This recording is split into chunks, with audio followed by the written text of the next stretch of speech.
Hi hello friends, welcome back to my channel. Shrimati ನನ್ನವಳು ಭಾಗ 4. ತಾಯಿಯ ಕೋಣೆಗೆ ಹೋಗಿ ರಚನಾಳನ್ನು ನೋಡಬೇಕು, ಅವಳನ್ನು ನೋಡಿ ಅವಳಿಂದ ಸಹಿ ಹಾಕಿಸಿಕೊಳ್ಳಬೇಕು ಎಂದುಕೊಂಡು ಜಯಂತ್ ಅವಳಿಂದ ಸಹಿ ಪಡೆಯಬೇಕಾದ ಒಪ್ಪಂದದ ಹಾಳೆಗಳನ್ನು ತೆಗೆದುಕೊಂಡು ತನ್ನ ಶರ್ಟ್ನೊಳಗೆ ಬಚ್ಚಿಟ್ಟುಕೊಂಡು ಕೆಳಗೆ ಹೋಗುವ ನೆಪದಲ್ಲಿ ಕೋಣೆಯಿಂದ ಹೊರಬಂದು ಮೆಟ್ಟಿಲು ಹಿಡಿಯುವಾಗ ಅವನ ತಂಗಿಯರಿಬ್ಬರು ತಾಯಿಯ ಕೋಣೆಯ ಬಾಗಿಲಲ್ಲಿ ದ್ವಾರಪಾಲಕರಂತೆ ಕುಳಿತಿದ್ದರು. ಇವರಿಬ್ಬರನ್ನು ದಾಟಿ ಒಳಗೆ ಹೇಗೆ ಹೋಗುವುದು ಎಂಬ ಯೋಚನೆಯೊಂದಿಗೆ ಕೆಳಗೆ ಹೋಗಿ ಏನೂ ತಿಳಿಯದವನಂತೆ ಆರಾಧನಳ ಬಳಿ ಹೋಗಿ, ಆ ಹುಡುಗಿ ಎಲ್ಲಿದ್ದಾಳೆ ಎಂದನು. ಅವಳು ಕೂಡಲೇ, ಯಾವ ಹುಡುಗಿ ಅಣ್ಣ, ಯಾರನ್ನ ಕೇಳ್ತಾ ಇದ್ದೀಯಾ ಎಂದು ಕೇಳಿದಳು.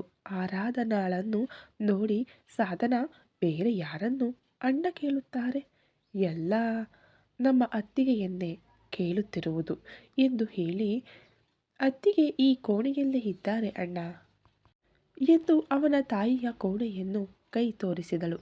ಆದರೆ ಅಣ್ಣ, ಅತ್ತಿಗೆ ಮಲಗಿದ್ದಾರೆ ಎಂದಳು. ಸರಿ ಎಂದು ಕೋಣೆಯ ಕಡೆಗೆ ಹೋದ ಜಯಂತ್ನನ್ನು ಸಾಧನ ತಡೆದು, ಅಣ್ಣ, ದೊಡ್ಡಮ್ಮ ಅತ್ತಿಗೆಯನ್ನು ತೊಂದರೆ ಮಾಡಬಾರದು ಎಂದು ಹೇಳಿದ್ದಾರೆ.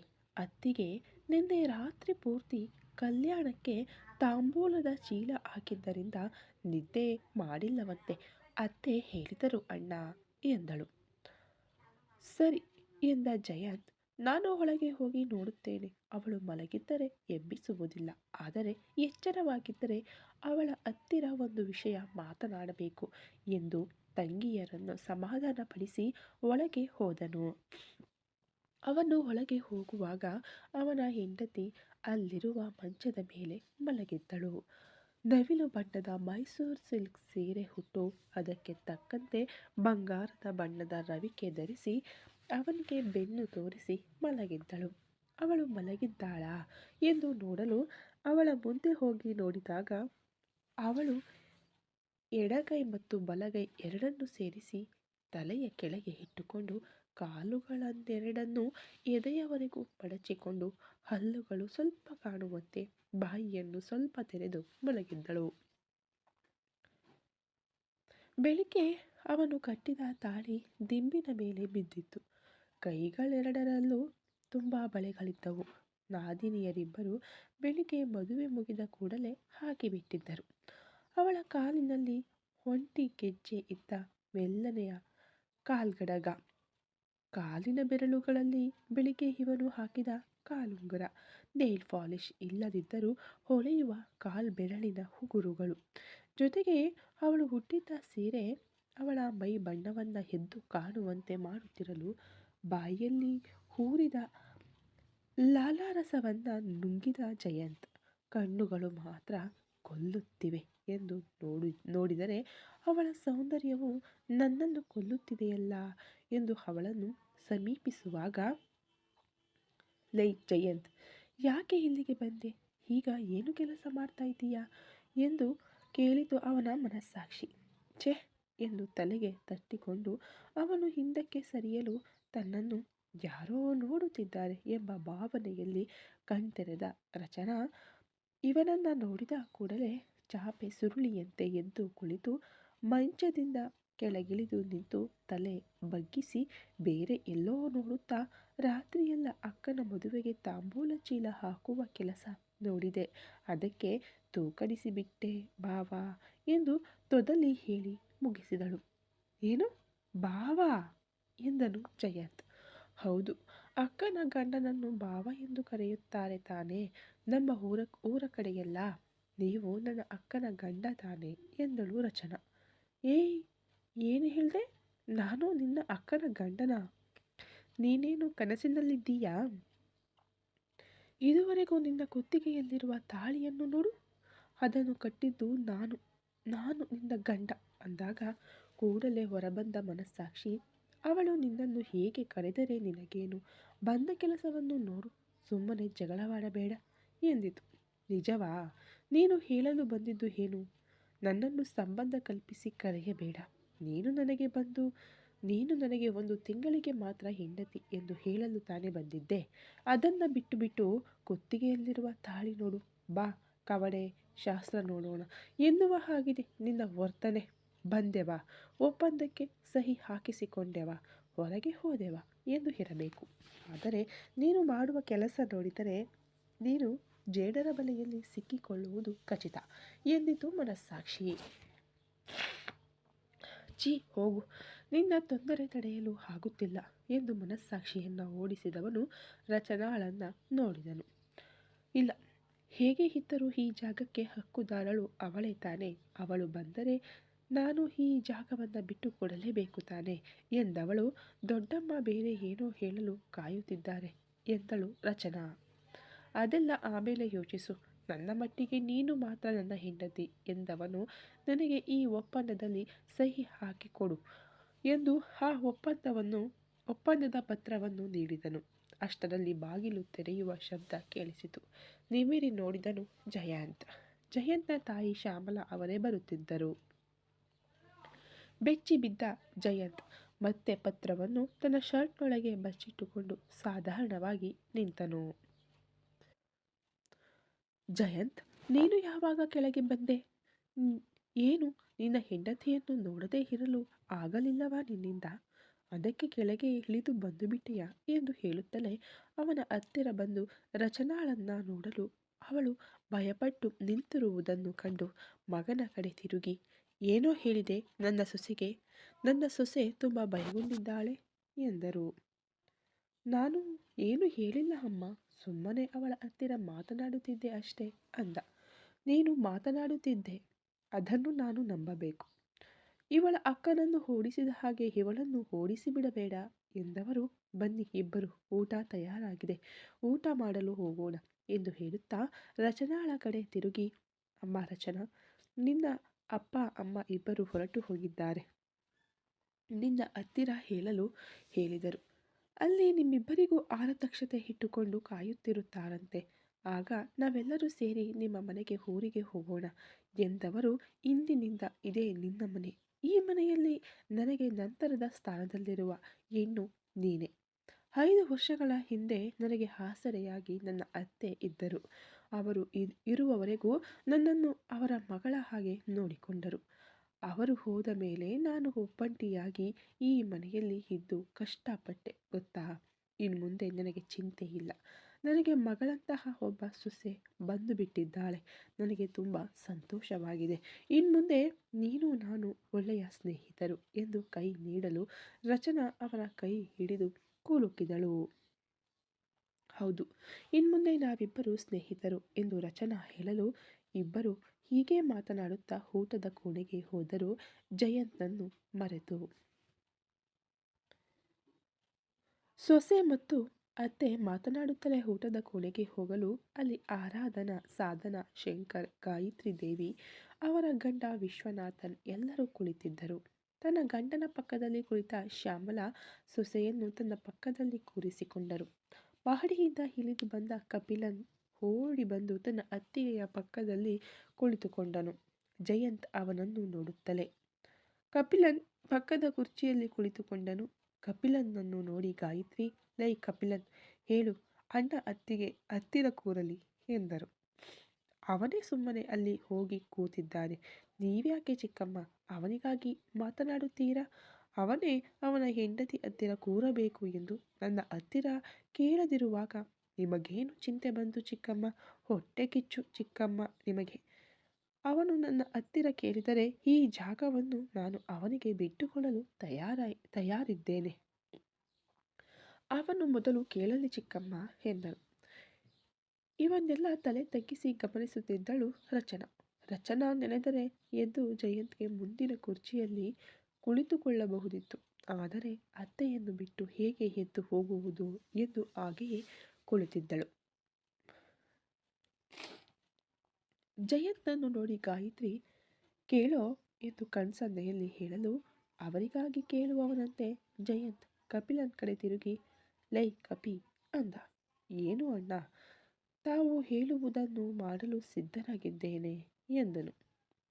ಹೇಳೋ ಕಪಿ, ಎದ್ದು ಇಲ್ಲಿ ಬಂದು ಈ ಕುರ್ಚಿಯಲ್ಲಿ ಕೂರು. ನಾನು ಆ ಕುರ್ಚಿಯಲ್ಲಿ ಕೂರಬೇಕು ಎಂದನು. ಸರಿ ಅಣ್ಣ ಎಂದು ಎದ್ದವನು, ಅತ್ತಿಗೆ ನೀವೋ ನನ್ನ ಜೊತೆ ಎದ್ದು ಬನ್ನಿ, ನನಗೆ ಮುಂದಿನ ಕುರ್ಚಿಯಲ್ಲಿ ಕೂರಿ ಎಂದು ಅವಳ ಕೈ ಹಿಡಿದು ಎಳೆಯಲು ಅವಳು ಅತ್ತೆಯನ್ನ ತಿರುಗಿ ನೋಡಿದಳು. ಅವರು ಹೋಗಮ್ಮ ಎಂದು ಕಣ್ಸನ್ನೆ ಮಾಡಲಾಗಿ ಎದ್ದು ಕಪಿಲನ್ ಜೊತೆ ಹೋಗಿ ಕಪಿಲನ್ ಪಕ್ಕದ ಕುರ್ಚಿಯಲ್ಲಿ ಕುಳಿತುಕೊಂಡಳು. ಇವರು ಮಾಡುವುದನ್ನು ನೋಡಿ ತಲೆಗೆ ಬಡಿದುಕೊಂಡು ಗಾಯತ್ರಿ ಜಯಂತನ್ನ ನೋಡಿದರು. ಅವನು ಕಪಿಲನನ್ನು ನೋಡುತ್ತಲೇ ಅವನ ತೊಡೆಗೆ ಯಾರಿಗೂ ತಿಳಿಯದಂತೆ ಚಿವುಟಿ ಬಾಗಿ ಕಿವಿಯಲ್ಲಿ ಮೆಲ್ಲನೆಯ ದನಿಯಲ್ಲಿ ನಿನ್ನ ಅತ್ತಿಗೆಯ ಹೆಸರೇನು ಎಂದು ಕೇಳಿದನು. ಆ ಎಂದು ಕಿರುಚುವ ಹಾಗೆ ನಾಟಕ ಮಾಡಿದ ಕಪಿಲನ್ ತನ್ನ ತೊಡೆಯನ್ನ ಸವರಿಕೊಳ್ಳುತ್ತಾ ಅವನು ಇವನ ಕಡೆ ತಿರುಗಿ ಮೆಲ್ಲನೆಯ ದನಿಯಲ್ಲಿ ರಚನಾ, ರಚ್ಚು ಎಂದು ಹೇಳಿದನು. ಸರಿ ಎಂದು ಕುಳಿತ ಜಯಂತ್ ಗಂಟಲು ಸರಿಪಡಿಸಿಕೊಂಡು, ರಚ್ಚು, ಎದ್ದು ಬಂದು ನನ್ನ ಕಡೆ ಬಂದು ಕೂರು ಎಂದನು ಅಧಿಕಾರದಿಂದ. ಅವಳು ಅವನ ದನಿಯಲ್ಲಿ ತನ್ನ ಹೆಸರನ್ನ ಕೇಳಿದ ಕೂಡಲೇ ಲಗಾಮಿಗೆ ಸಿಲುಕಿದ ಕುದುರೆಯಂತೆ ಎದ್ದು ಬಂದು ಅವನ ಪಕ್ಕದಲ್ಲಿ ಕುಳಿತಳು. ಅವಳು ಕುಳಿತ ಕೂಡಲೇ ಕಪಿಲನನ್ನ ನೋಡಿ ಕಾಲ ಸರಿಪಡಿಸಿಕೊಂಡನು ಜಯಂತ್. ಈಗ ಏನು ಮಾಡಿದೆ ಜಯಂತ್ ಎಂದಿತು ಮನಸ್ಸಾಕ್ಷಿ. ಯಾಕೆ ನನ್ನ ಹೆಂಡತಿಯನ್ನು ನನ್ನ ಬಳಿ ಬಂದು ಕೂರಲು ಹೇಳಿದೆ ಅಂದ. ಏನು, ನಿನ್ನ ಹೆಂಡತಿಯಾ? ಹೌದಾ, ಸರಿ ಸರಿ, ಮರೆತು ಬಿಟ್ಟೆಯಾ? ಅವಳು ನಿನಗೆ 1 ತಿಂಗಳ ಹೆಂಡತಿಯಾಗಿ ಇರಲು ಬಂದವಳು. ಹೆಂಡತಿ ಅಲ್ಲ, ಒಪ್ಪಂದದ ಹೆಂಡತಿ ಎಂದಿತು ಮನಸ್ಸಾಕ್ಷಿ. ಸರಿ ಸರಿ, ಏನೇ ಆದರೂ ಇತರರ ಮುಂದೆ ಗಂಡ ಹೆಂಡತಿಯಾಗಿ ನಟಿಸಲೇಬೇಕು ತಾನೇ. ನೀನು ಹೋಗಿ ನಿನ್ನ ಕೆಲಸ ನೋಡು ಎಂದನು. ಮನೆಯ ಅಡುಗೆಯವರು ಶಾರದಾ ಬಂದು ಬಡಿಸಲು ಬಂದರು. ಅವರು 3 ಬಗೆಯ ಪಲ್ಯ, 2 ಬಗೆಯ ಕರಿದ ತಿಂಡಿ, ಹಪ್ಪಳ, ಸಬ್ಬಕ್ಕಿ ಪಾಯಸ, ರಸಂ, ಮಜ್ಜಿಗೆ ಎಂದು ಮಾಡಿ ಹಬ್ಬರಿಸಿದರು. ಎಲ್ಲವೂ ಜಯಂತ್ಗೆ ಇಷ್ಟವಾದವುಗಳೇ ಆಗಿದ್ದವು.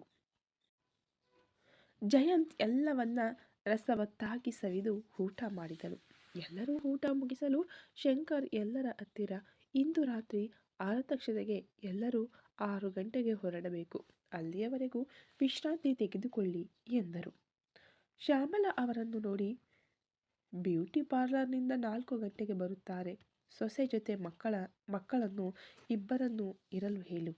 ಅವರಿಗೂ ಸೇರಿಸಿ ಮೇಕಪ್ಗೆ ಹೇಳಿದ್ದೇನೆ. ಮೇಕಪ್ ಹಿತವಾಗಿರಬೇಕು, ಎದ್ದು ಕಾಣುವ ಹಾಗೆ ಅತಿಯಾಗಿ ಮತ್ತು ಕೃತಕವಾಗಿ ಇರಬಾರದು. ಅಡುಗೆಯವರು ಕೆಲಸವನ್ನ ಆರಂಭಿಸಿದ್ದಾರಾ ಎಂದು ನೋಡಿ ಅವರನ್ನ ಮೇಲ್ವಿಚಾರಣೆ ಮಾಡಲು ಮಂಟಪದ ಅಲಂಕಾರವನ್ನು ನೋಡಿಕೊಳ್ಳಲು ಈಗ ಹೋಗುತ್ತಿದ್ದೇವೆ. ಏನಾದರೂ ಬೇಕಿದ್ದರೆ ಕಪಿಲನ್ ಹತ್ತಿರ ಇದ್ದು ನೋಡಿಕೊ, ಇಲ್ಲ ಅವರಿಂದ ಆಗದ ಕೆಲಸವಿದ್ದರೆ ಫೋನ್ ಮಾಡು ಎಂದವರು. ನಾವು ಹೋಗಿ ಬರುತ್ತೇವೆ ಎಂದು ಇಬ್ಬರು ಹೊರಟರು. ಶಂಕರ್ ಮತ್ತು ವಿಶ್ವನಾಥ ವೃತ್ತಿಪರ ಸ್ನೇಹಿತರು. ಶಂಕರ್ ಅವರ ಸಾಂಪ್ರದಾಯಿಕ ಉದ್ಯೋಗ ರೇಷ್ಮೆ ನೇಯ್ಗೆ ಮತ್ತು ಅವರ ಸಗಟು ಮತ್ತು ಚಿಲ್ಲರೆ ಮಾರಾಟ. ಇವರ ಸಂಸ್ಥೆಯ ಹೆಸರು ಸುಂದರಿ ಸಿಲ್ಕ್ಸ್. ಅದರ ಲಾಭದಲ್ಲಿ ತನ್ನ ಪಾಲನ್ನು ಮತ್ತು ತನ್ನ ತಮ್ಮನ ಪಾಲನ್ನು ಬಂಡವಾಳವಾಗಿ ಹಾಕಿ ಜಯಂತ್ ಆರಂಭಿಸಿರುವ ಸಂಸ್ಥೆಯ ಹೆಸರು SK ಬಯೋಮೆಡಿಕಲ್ ಕಾರ್ಪೊರೇಟ್. ಆ ಸಂಸ್ಥೆಯ ಮೂಲಕ ಆಧುನಿಕ ವೈದ್ಯಕೀಯ ಉಪಕರಣಗಳನ್ನು ತಯಾರಿಸುವುದೇ ಜಯಂತನ ಕನಸು. ಈಗ ತಾನೇ ಅವನ ಸಂಸ್ಥೆ ಆರಂಭವಾಗಿ 6 ತಿಂಗಳುಗಳಾಗಿವೆ. ಇನ್ನೂ ಉದ್ಯೋಗಿಗಳ ನೇಮಕಾತಿಯೇ ಆರಂಭವಾಗಿಲ್ಲ. ಈ ಸಂಸ್ಥೆಯನ್ನು ಸಂಪೂರ್ಣವಾಗಿ ಕಾರ್ಯನಿರ್ವಹಿಸುವಂತೆ ಮಾಡಲು ಸುಂದರಿ ಸಿಲ್ಕ್ಸ್ನ ಲಾಭ ಜಯಂತ್ಗೆ ಬೇಕು. ಅದಕ್ಕಾಗಿಯೇ ಈ ಸಂಸ್ಥೆಯ ಕಾರಣ ತೋರಿಸಿ ಜಯಂತ್ನನ್ನು ಮದುವೆಗೆ ಒಪ್ಪುವಂತೆ ಮಾಡಿದ್ದಾರೆ ಶಂಕರ್. ವಿಶ್ವನಾಥ್ ಅತಿ ದೊಡ್ಡ ಮಟ್ಟದಲ್ಲಿ ರೇಷ್ಮೆ ಹುಳು ಸಾಗಾಣಿಕೆ ತೋಟ ಇಟ್ಟಿದ್ದಾರೆ. ಮೊದಲು ಶಂಕರ್ ಮತ್ತು ವಿಶ್ವ ರೇಷ್ಮೆ ನೂಲು ಖರೀದಿ ಮಾರಾಟ ಮಾಡುವಾಗ ಪರಿಚಯವಾದವರು. ಅದರ ನಂತರ ಗಾಯತ್ರಿಗೆ ವರ ನೋಡುವಾಗ ಇವರೇ ವಿಶ್ವ ಬಗ್ಗೆ ತನ್ನ ಮಾವನ ಹತ್ತಿರ ಹೇಳಿ ತನ್ನ ನಾದಿನಿಯನ್ನು ವಿಶ್ವನಾಥ್ಗೆ ಮದುವೆ ಮಾಡಿಸಿಕೊಟ್ಟರು. ಶಂಕರ್ ತಂದೆ ಜಯಂತ್ಗೆ 10 ವರ್ಷ ಇರುವಾಗಲೇ ತೀರಿಕೊಂಡರು. ತಾಯಿ ಕೆಲವು ವರ್ಷಗಳ ಹಿಂದೆ ತೀರಿಕೊಂಡರು. ವಿಶ್ವನಾಥ ಅವರ ಪೋಷಕರು ಮಗಳನ್ನು ನೋಡುವುದಾಗಿ ಅಮೆರಿಕಾಗೆ ಹೋಗಿದ್ದಾರೆ. ವಿಶ್ವನಾಥನ್ ತಂಗಿ ಅಮೆರಿಕದಲ್ಲಿ ಇದ್ದಾಳೆ. 3 ತಿಂಗಳ ವೀಸಾದಲ್ಲಿ ಮುಂದಿನ ತಿಂಗಳು ಬರುತ್ತಾರೆ. ಇಬ್ಬರ ಮಾವ ಅತ್ತೆಯಂದಿರು ಬೆಂಗಳೂರು ಜಿಲ್ಲೆಯ ಕನಕಪುರದಲ್ಲಿ ಇದ್ದಾರೆ. ನಾಡಿದ್ದು ಇವರು ಕುಟುಂಬ ಸಮೇತ ಅಲ್ಲಿಗೆ ಹೋಗಲಿದ್ದಾರೆ ಹೊಸ ದಂಪತಿಗಳಿಗೆ ಆಶೀರ್ವಾದ ಪಡೆಯಲು ಎಂದು. ಅಲ್ಲಿ ಅವರಿಗೆ ಫಾರ್ಮ್ ಹೌಸ್ ಜೊತೆಗೆ ತೋಟ ಇದೆ. ಅದನ್ನು ನೋಡಿಕೊಂಡು ಅಲ್ಲೇ ಇದ್ದಾರೆ. ಇವರು ವರ್ಷಕ್ಕೆ 2 ಬಾರಿ ಹೋಗಿ ನೋಡಿ ಬರುತ್ತಾರೆ.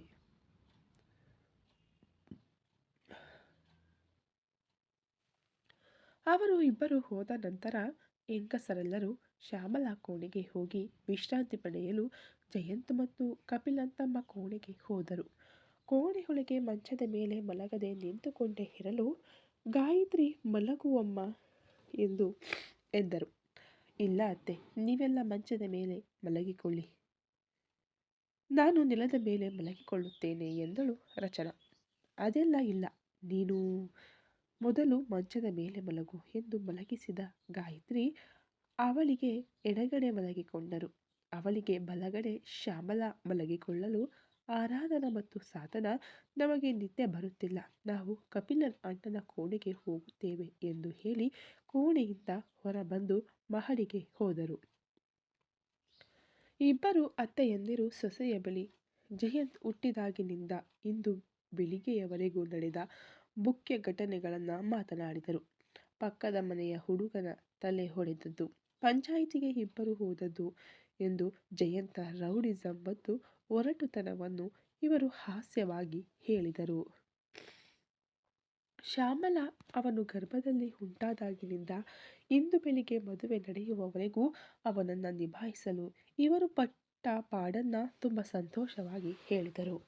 ಗರ್ಭದಲ್ಲಿ ಉಂಟಾದ 45 ದಿನಗಳಲ್ಲಿ ಆರಂಭವಾದ ವಾಂತಿ, ತಲೆ ಸುತ್ತು ಅವನು ಹುಟ್ಟುವವರೆಗೂ ಇತ್ತು ಎಂದು, 7 ತಿಂಗಳಿಂದ ಹೊಟ್ಟೆಯಲ್ಲಿ ಆಟವಾಡುತ್ತಿದ್ದ ಎಂದು, ಇವನಿಂದ 7 ತಿಂಗಳಿಂದ ನನ್ನ ನಿದ್ದೆ ಹೋಯಿತು ಎಂದು ಹುಟ್ಟಿದ ಕೂಡಲೇ ಗಾಯತ್ರಿ ಹತ್ತಿರ ಒಪ್ಪಿಸಿಬಿಟ್ಟು ತಾನು ನೆಮ್ಮದಿಯಾಗಿ ಮಲಗಿದೆ ಎಂದು ಹೇಳಿದರು. ಹಾಲು ಕೊಡುವಾಗ ಮಾತ್ರ ನನ್ನ ಬಳಿ ಇರುತ್ತಿದ್ದ, ಮಿಕ್ಕ ಸಮಯದಲ್ಲಿ ಎಲ್ಲ ಗಾಯತ್ರಿ ಮತ್ತು ನಮ್ಮ ಅಮ್ಮ ನೋಡಿಕೊಳ್ಳುತ್ತಿದ್ದರು ಎಂದರು. ಇವನಿಗೆ ಮದುವೆ ಏರ್ಪಾಟು ಮಾಡಲು ನಾವು ಪಟ್ಟ ಪಾಡು ಎಂದು, ಈಗಿನವರೆಗೂ ನಿನ್ನ ಅಕ್ಕನನ್ನು ಸೇರಿಸಿ 49 ಹುಡುಗಿಯರನ್ನು ಓಡಿಸಿದ್ದಾನೆ, ನೋಡಿದ ಎಲ್ಲ ಹುಡುಗಿಯರ ಬಳಿ ಮಾತನಾಡಬೇಕು ಎಂದು ಹೇಳಿ ಇವನು ಹೇಳುವ ಜಾಗಕ್ಕೆ ಕರೆಸಿಕೊಂಡು ಮಾತನಾಡುತ್ತಿದ್ದ. ಮಾರನೇ ದಿನವೇ ಆ ಹುಡುಗಿಯ ಮನೆಯಿಂದ ಈ ಮದುವೆ ನಮಗೆ ಇಷ್ಟವಿಲ್ಲ ಎಂದು ಫೋನ್ ಬರುತ್ತಿತ್ತು. ನಿನ್ನ ಅಕ್ಕ ಮಾತ್ರ ಮದುವೆವರೆಗೂ ಬಂದಳು. ಸರಿ, ಈ ಮದುವೆ ಈ ಸಂಬಂಧ ಕೂಡಿ ಬರುತ್ತದೆ ಎಂದು ಇರುವಾಗ ನಿನ್ನ ಅಕ್ಕ ಬೆಳಿಗ್ಗೆ ಓಡಿ ಹೋದಳು ಎಂದರು ಶ್ಯಾಮಲಾ. ಅದರ ನಂತರ ಅವನಿಗೆ ಇಷ್ಟವಾದದ್ದು ಇಷ್ಟವಾಗದ್ದು ಎಂದು ಅವನ ಬಗ್ಗೆಯೇ ಇಬ್ಬರು ಮಾತನಾಡುತ್ತಿರಲು ರಚನಾಗೆ ಚಿಕ್ಕ ವಯಸ್ಸಿನಿಂದ ನಟ ಮಾಧವ ಎಂದರೆ ಇಷ್ಟ. ಅವರಿಂದ ರಚನಾಗೆ ಜಯಂತ್ ಇಷ್ಟವಾಗಿದ್ದ. ಇವರಿಬ್ಬರು ಮಾತನಾಡಿ ಇಷ್ಟಪಟ್ಟಿದ್ದರಿಂದ ಬದುಕಿದರೆ ಅವನ ಜೊತೆಯೇ ಎಂದು ಎಣಿಸುವ ಮಟ್ಟಿಗೆ ಜಯಂತ್ ರಚನಾಳ ಮನದಲ್ಲಿ ಸಿಂಹಾಸನ ಹಾಕಿ ಕುಳಿತಿದ್ದನು. ನನ್ನ ಗಂಡ ಚಾಕೊಲೇಟ್ ಬಾಯ್ ಎಂದು ಅಂದುಕೊಂಡರೆ ರಗಡ್ ಬಾಯ್ ಹಾಗೆ ಇದ್ದಾನೆ ಎಂದು ಅಂದುಕೊಂಡಳು. ಮಧ್ಯಾಹ್ನ ಅವನು ಮನಸ್ಸಿನಲ್ಲಿ ತನ್ನನ್ನು ಹೆಂಡತಿಯಾಗಿ ಒಪ್ಪಿಕೊಂಡಿದ್ದಾರಾ ಎಂದು ತಿಳಿಯದೆ, ನೀವು ನನ್ನ ಅಕ್ಕನ ಗಂಡ ಎಂದು ಹೇಳಿ ಜಯಂತ್ ಬಾಯಿಯಿಂದಲೇ ತಾನೇ ಅವನ ಹೆಂಡತಿ ಎಂದು ಬೇರೆ ಯಾರಿಗೂ ಆ ಹಕ್ಕಿಲ್ಲ ಎಂಬುದನ್ನು ತಿಳಿದುಕೊಂಡಳು ರಚನಾ. ನಾನು ಭಾವನನ್ನು ತುಂಬ ಪ್ರೀತಿಸಬೇಕು, ನನ್ನ ಭಾವ ನನಗೆ ಮಾತ್ರ ಎಂದು ಅಂದುಕೊಂಡಳು. ಅವನ ಒಪ್ಪಂದದ ಬಗ್ಗೆ ತಿಳಿಯದ ಮುಗ್ಧೆ ಇವಳು. ಕಪಿಲನ್ ಕೋಣೆಯಲ್ಲಿ ಮೂವರು ಸೇರಿ ಕುಳಿತು ಬೆಳಿಗ್ಗೆ ಅವರವರ ಫೋನ್ನಲ್ಲಿ ತೆಗೆದ ಫೋಟೋಗಳನ್ನು ನೋಡಿ ಒಳ್ಳೆಯ ಫೋಟೋಗಳನ್ನು ಆರಿಸಿ ವಿಡಿಯೋ ಕ್ಲಿಪ್ಪಿಂಗ್ ತಯಾರು ಮಾಡಿ ಅವರವರ ಸೋಷಿಯಲ್ ಮೀಡಿಯಾ ಪೇಜ್ಗಳಲ್ಲಿ ಅವರ ಅಣ್ಣನ ಸೋಷಿಯಲ್ ಮೀಡಿಯಾ ಪೇಜ್ಗೆ ಟ್ಯಾಗ್ ಮಾಡಿ ಅಪ್ಲೋಡ್ ಮಾಡಿದರು. ನಂತರ ಮೂವರು ಸೇರಿ ಅತ್ತಿಗೆ ಬಗ್ಗೆ ಮಾತನಾಡಿ ಅತ್ತಿಗೆ ಜೊತೆ ಸ್ನೇಹಿತರಾಗಬೇಕು ಎಂದು ಮಾತನಾಡಿಕೊಂಡರು. ಕಪಿಲನ್ ಅವನು ಅಣ್ಣನ ಬಳಿ ಹೇಳಿದಂತೆ ಮನೆಯಲ್ಲಿ ನಡೆದ ಶಾಸ್ತ್ರಗಳಲ್ಲಿ ಅತ್ತಿಗೆಯ ಪ್ರತಿಮೆ ಎಂದು ಟ್ಯಾಗ್ ಲೈನ್ ಹಾಕಿ ಅಣ್ಣನಿಗೆ ಕಳುಹಿಸಿದನು. ನಂತರ ಮೂವರು ಸೇರಿ ಆರತಕ್ಷತೆ ಕಾರ್ಯಕ್ರಮವನ್ನು ಕಡೆಗಟ್ಟಿಸಬೇಕು, ಅಣ್ಣ ಅತ್ತಿಗೆಯನ್ನ ಕಾಲೆಳೆಯಬೇಕು ಎಂದು ಯೋಜನೆಗಳನ್ನು ಹಾಕಿ ಅದನ್ನು ಕಾರ್ಯಗತಗೊಳಿಸಲು ಪ್ಲಾನ್ ಮಾಡಿದರು. ಜೊತೆಗೆ ಕಪಿಲನ್ ಅಣ್ಣ ಇಟ್ಟಿರುವ ಪತ್ರವನ್ನು ತೆಗೆದು ಹರಿದು ಹಾಕಬೇಕು ಎಂದುಕೊಂಡನು. ಸಾಧನಾಳನ್ನ ಅಣ್ಣನ ಕೋಣೆಗೆ ಹೋಗಿ ನೋಡಿ ಬರಲು ಹೇಳಿದನು. ಅವಳು ನೋಡಿ ಬಂದು ಅಣ್ಣ ಮಲಗಿದ್ದಾರೆ ಎಂದು ಹೇಳಿದ ಕೂಡಲೇ ಬೆಕ್ಕಿನ ತರಹ ಹೋಗಿ ಬಗ್ಗಿ ಬಗ್ಗಿ ಅವನ ಅಣ್ಣನ ಕೋಣೆಗೆ ಹೋದನು ಕಪಿಲನ್. ಅಲ್ಲಿ ಅವನ ಅಣ್ಣ ಊಟದ ಮಂಪರು. ಬೆಳಿಗ್ಗೆ ಬೇಗ ಎದ್ದಿದ್ದರಿಂದ ಗಾಢ ನಿದ್ದೆಯಲ್ಲಿದ್ದನು. ಆಗ ಒಪ್ಪಂದ ಪತ್ರ ಇದ್ದ ಮೇಜಿನ ಮೇಲೂ ಅದರ ಡ್ರಾಯರ್ನಲ್ಲೂ ನೋಡಿದನು. ಅಲ್ಲಿ ಅದು ಇರಲಿಲ್ಲ. ನಂತರ ಕಬೋರ್ಡ್ನಲ್ಲಿ ಹುಡುಕಿದನು. ಅಲ್ಲೂ ಇರಲಿಲ್ಲ.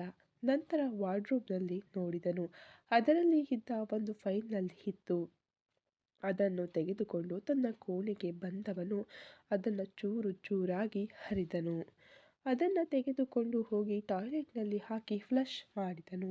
ಅದಾದ ನಂತರ ಗಂಟೆ 4 ಆಗಿದ್ದರಿಂದ ಆರಾಧನಾ ಮತ್ತು ಸಾಧನಾ ರಿಸೆಪ್ಷನ್ಗೆ ಹೊರಡಲು ಕೆಳಗೆ ಹೋದರು. ಕಪಿಲನ್ ತಾನೂ ತಯಾರಾಗಿ ತನ್ನ ಅಣ್ಣನ ಕೋಣೆಗೆ ಹೋದನು. ಜಯಂತ್ ಮಲಗಿಕೊಂಡಿರಲು ಅವನನ್ನು ಎಬ್ಬಿಸಿ ಹೊರಡಿ ಎಂದು ಹೇಳಿದವನು ಅಣ್ಣನಿಗೆ ಬೇಕಾದ ಬಟ್ಟೆಗಳನ್ನು ತೆಗೆದು ಮೇಜಿನ ಮೇಲೆ ಇಟ್ಟು ಅಣ್ಣನನ್ನು ಎಳೆದುಕೊಂಡು ಹೋಗಿ ಬಾತ್ರೂಮ್ ಬಾಗಿಲವರೆಗೂ ಬಿಟ್ಟನು.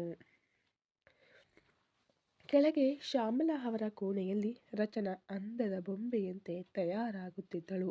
ಕಡು ನೀಲಿ ಬಣ್ಣದಲ್ಲಿ ಬಿಳಿ ಮುತ್ತುಗಳ ಡಿಸೈನಿಂಗ್ ಸೀರೆ, ಅದಕ್ಕೆ ತಕ್ಕಂತೆ ಮುತ್ತುಗಳಿಂದ ಕೇಶಾಲಂಕಾರ, ಅದರಲ್ಲಿ ಒಂಟಿ ಮಲ್ಲಿಗೆ ಹೂವಿನ ಸರ, ಕುತ್ತಿಗೆಗೆ ತಗಲದಂತೆ ನೆಕ್ಲೆಸ್ ಮಾತ್ರ ಹಾಕಿ ಕಿವಿಯಲ್ಲಿ ಅದಕ್ಕೆ ತಕ್ಕ ಕಿವಿಯೋಲೆಗಳು ಎಂದು ಎಲ್ಲ ಅಲಂಕಾರ ಮುಗಿಸಿ ದೇವತೆಯಂತೆ ಕುಳಿತಿದ್ದಳು. ಆಗ ಆರಾಧನಾ ಮತ್ತು ಸಾಧನಾ ಅವರಿಗೆ ಅಲಂಕಾರ ನಡೆಯುತ್ತಿತ್ತು. ಆಗ ಅಲ್ಲಿಗೆ ಬಂದ ಗಾಯತ್ರಿ ರಚನಾಳನ್ನು ಸೀರೆ ಇಷ್ಟವಾಯಿತೆ ಎಂದು ಕೇಳಿದರು. ಹಾಂ, ಇಷ್ಟವಾಯಿತು ಅತ್ತೆ ಎಂದಳು. ನಿನ್ನ ಅಕ್ಕನಿಗೆ ತೆಗೆದುಕೊಂಡ ಯಾವುದನ್ನು ನಿನಗೆ ಕೊಡಲು ನಮಗೆ ಇಷ್ಟವಿಲ್ಲ. ಆದ್ದರಿಂದ ನಾನು ಮತ್ತು ನಿಮ್ಮ ಮಾವ ನೀವು ಮನೆಗೆ ಬಂದ ಕೂಡಲೇ ಹೋಗಿ ತಂದೆವು ಎಂದವರು. ರೆಡಿಮೇಡ್ ಜಾಕೆಟ್ ನಿನಗೆ ಸರಿಯಾಗಿ ಇದೆಯಾ ಎಂದರು. ಇಲ್ಲ ಅತ್ತೆ, ಸ್ವಲ್ಪ ದೊಡ್ಡದಾಗಿದೆ. ಪಿನ್ ಹಾಕಿಕೊಂಡಿದ್ದೇನೆ ಅತ್ತೆ ಎಂದಳು. ಇದಕ್ಕಿಂತ ಚಿಕ್ಕ ಸೈಜ್ ಇಲ್ಲ ರಚನಾ, ಅದಕ್ಕೆ ಸರಿ ಹೊಂದಿಸಿಕೋ. ಇನ್ಮೇಲೆ ಅಳತೆ ತೆಗೆದು ಹೊಲಿಸಿಕೊಳ್ಳೋಣ ಎಂದವರು. ಇನ್ನೂ 5 ಸೀರೆಗಳನ್ನು, ಅದಕ್ಕೆ ಬೇಕಾದ ಜಾಕೆಟ್, ಲಂಗ ಎಂದು ಎಲ್ಲವನ್ನು ಅವಳ ಕೈಯಲ್ಲಿ ಕೊಟ್ಟರು. ನಿನ್ನ ಹತ್ತಿರ ಒಂದೇ ಸೀರೆ ಇಲ್ಲಿಗೆ ತಂದಿರುವುದಾಗಿ ಅಮ್ಮ ಹೇಳಿದರು, ಅದಕ್ಕೆ ತೆಗೆದೆ ಎಂದರು. ಅವಳು ತಕ್ಷಣ ಅವರ ಕಾಲಿಗೆ ಬಿದ್ದು ಅವರಿಂದ ಆಶೀರ್ವಾದ ಪಡೆದು ಎದ್ದು ಅವರಿಂದ ಆ ಸೀರೆಗಳನ್ನು ಪಡೆದುಕೊಂಡಳು. ಅವರು ಕೂಡಲೇ ತನ್ನ ಕಣ್ಣಿನಿಂದ ಕಪ್ಪು ತೆಗೆದು ಸೊಸೆಯ ತುಟಿಯ ಕೆಳಗೆ ಸಣ್ಣ ಚುಕ್ಕೆಯಾಗಿ ದೃಷ್ಟಿಬೊಟ್ಟು ಇಟ್ಟರು. ನಂತರ ಎಲ್ಲರೂ ತಯಾರಾಗಿ ಆರತಕ್ಷತೆ ನಡೆಯಲಿರುವ ಮಂಟಪಕ್ಕೆ ಮನೆಯಲ್ಲಿದ್ದ ದೊಡ್ಡ ಕಾರಿನಲ್ಲಿ ಒಟ್ಟಾಗಿ ಹೋದರು. ಈ ಆರತಕ್ಷತೆ ವೃತ್ತಿಪರ ಸ್ನೇಹಿತರಿಗಾಗಿಯೂ ಹತ್ತಿರದ ಸಂಬಂಧಿಕರಿಗಾಗಿಯೂ ಏರ್ಪಡಿಸಲಾದ ಮಾಂಸಾಹಾರಿ ಔತಣಕೂಟ ಆಗಿತ್ತು. ಈ ಕಾರ್ಯಕ್ರಮಕ್ಕೆ ಹೆಣ್ಣಿನ ಮನೆಯವರ ಕಡೆಯಿಂದ ಚಂದ್ರಪ್ಪನವರ ಕುಟುಂಬ ಸಮೇತ ಬಂದರು. ಈ ಕಥೆ ಇನ್ನು ಮುಂದುವರಿಯಲಿದೆ ಫ್ರೆಂಡ್ಸ್. ದಯವಿಟ್ಟು ಸ್ಟೋರಿ ಇಷ್ಟ ಆಗ್ತಾ ಇದ್ದರೆ ಲೈಕ್ ಮಾಡಿ, ಶೇರ್ ಮಾಡಿ, ಕಮೆಂಟ್ ಮಾಡಿ, ಹಾಗೆ ಸಬ್ಸ್ಕ್ರೈಬ್ ಮಾಡಿಕೊಂಡು ವಿಡಿಯೋ ನೋಡಿ. Thank you so much.